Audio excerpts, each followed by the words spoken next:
Hello नमस्कार दोस्तों, स्वागत है आपके अपने यूट्यूब चैनल ऑनलाइन स्टडी में। हम आज क्लास 12th के हिस्ट्री का चैप्टर 2 पढ़ने वाले हैं, राजा किसान और नगर। क्या राजा किसान और नगर पढ़ने वाले हैं। हड़प्पा सभ्यता के पतन के बाद वैदिक सभ्यता आई है। किसके बाद? हड़प्पा सभ्यता के बाद वैदिक सभ्यता आई है। वैदिक सभ्यता आर्यों के द्वारा बनाई गई थी। किसके द्वारा बनाई गई थी? आर्यों के द्वारा बनाई गई थी। वैदिक सभ्यता एक ग्रामीण सभ्यता है जो कि 1500 ईसा पूर्व से 600 ईसा पूर्व तक चली थी। वैदिक काल में ही चारों वेदों की रचना हुई थी। वैदिक काल में ही चारों वेदों की रचना हुई थी। वैदिक सभ्यता के बाद महाजनपद काल आया। इस समय नए नगरों का विकास हुआ था।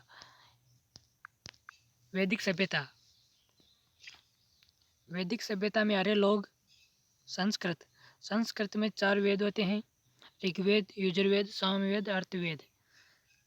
इम्पोर्टेंट हैं। वैदिक काल में ऋग्वेद में जैन और बौद्ध धर्म आया है।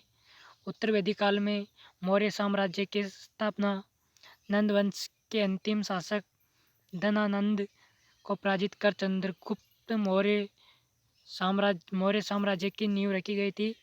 चंद्रगुप्त मौर्य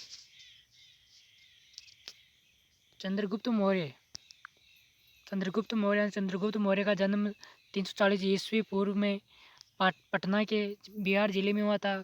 चंद्रगुप्त मौर्य का जन्म कहाँ हुआ था और कब हुआ था? 340 ईस्वी में पटना के बिहार जिले में हुआ था। भारत के प्रथम हिंदू सम्राट थे। चंद्रगुप्त कौन थे? भारत के प्रथम हिंदू सम्राट थे। इन्होंने मौर्य साम्राज्य की स्थापना की थी। चंद्रगुप्त मौर्य के गुरु कौन थे? चंद्रगुप्त मौर्य के गुरु विष्णुगुप्त कौटिल्य चाणक्य थे और ब्राह्मी और क्रोष्टी का लिपि अर्थ।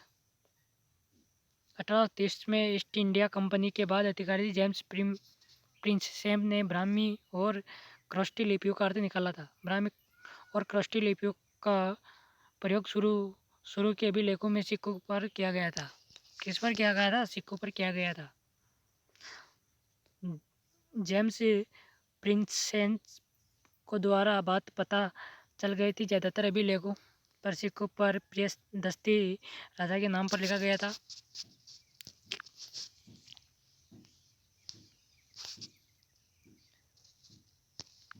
प्रियदस्ती का मतलब होता है मनोहर मुखाकृति वाला राजा, अर्थात जिसका मुख बहुत सुंदर हो, ऐसा राजा। क्रोष्टी लिपि को कैसे पढ़ा गया? पश्चिमोत्तर में पाए गए अभिलेखों में क्रोष्टी लिपि का प्रयोग किया गया था। इस क्षेत्र में हिंदू यूनानी शासक शासन करते थे और सिक्कों क्रोष्टी लिपि के बारे में जानकारी मिलती थी। उनके द्वारा बनाए गए सिक्कों में से राजाओं के यूनानी और क्रोष्टी के नाम लिखे गए थे। यूनानी भाषा पढ़ने वाले यूरोपीय विद्वानों का अक्षरों का मेल किया गया। ब्राह्मी लिपि का कैसे पढ़ा गया? ब्राह्मी काफ़ी प्राचीन लिपि है। इस प्रकार से आज हम लगभग भारत में जितनी भाषाएं पढ़ते हैं वो जड़ ब्राह्मी लिपि में है। 18वीं सदी में यूरोपीय विद्वानों ने भारत के पंडितों की से मदद बंगाली और देवनागरी लिपि में शुरू की गई थी। पांडुलिपियाँ पीढ़ी और अक्षरों से प्राचीन अक्षरों के बाद मेल कराने का प्रयास किया। इस दशकों के बाद जेम्स प्रिंसेप ने अशोक के समय ब्राह्मी को 1838 ईस्वी में अर्थ निकाला। सिक्के किस प्रकार के होते हैं? इन टॉपिक अगर आपका प्यार और सपोर्ट रहा तो हम नेक्स्ट पार्ट में किस में करेंगे? पार्ट 2 में हम जानेंगे। अगर आपका प्यार और सपोर्ट रहा तो इस वीडियो में मिलते हैं नेक्स्ट वीडियो में। जब तक के लिए जय हिंद, वंदे मातरम।